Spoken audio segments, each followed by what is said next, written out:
अस्सलाम वालेकुम। Welcome to ask and हाजिर channel. I am Raza Naqvi.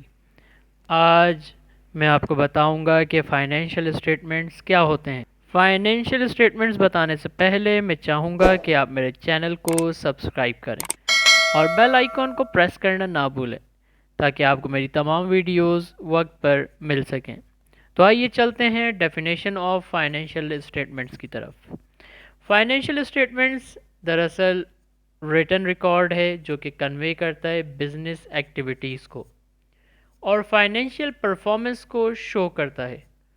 Financial statements को ऑडिट किया जाता है गवर्नमेंट एजेंसीज़ के ज़रिए से, अकाउंटेंट्स के ज़रिए से, फर्म्स के ज़रिए से। क्यों ऑडिट किया जाता है? ताकि उसके टैक्सेस और जितनी भी उसके अंदर हमने एंट्रीज़ रिकॉर्ड की हैं वो as per the accounting standard होनी चाहिए। उस अकाउंटिंग स्टैंडर्ड्स को चेक करने के लिए हम अपने फाइनेंशियल स्टेटमेंट्स को ऑडिट कराते हैं।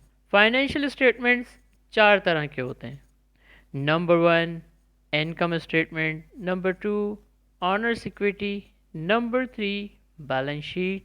Number four, cash flow statement. Income statement के अंदर रेवेन्यू और एक्सपेंसेस लिए जाते हैं। ये रेवेन्यू और एक्सपेंसेस एडजस्टेड ट्रायल बैलेंस से लिए जाते हैं।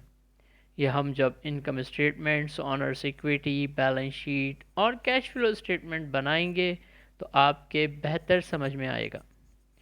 इन फाइनेंशियल स्टेटमेंट्स के जो यूज़र्स होते हैं, जो इसको देखते हैं, वो ऑनर्स होते हैं, कंपनीज मैनेजमेंट होती है, लेंडर्स होते हैं, suppliers, creditors, government, employees, customers और जनरल पब्लिक होती है।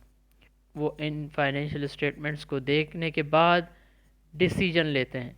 इन फाइनेंशियल स्टेटमेंट्स को देखते हुए जो डिसीजन लेते हैं वो होते हैं honours, company management, landers, suppliers, government, employees, customers और जनरल पब्लिक। तो ये था शॉर्ट इंट्रोडक्शन फाइनेंशियल स्टेटमेंट्स का। और आने वाले लेक्चर्स के अंदर हम income statement, balance sheet, cash flow statements, honours equity को बनाना सीखेंगे।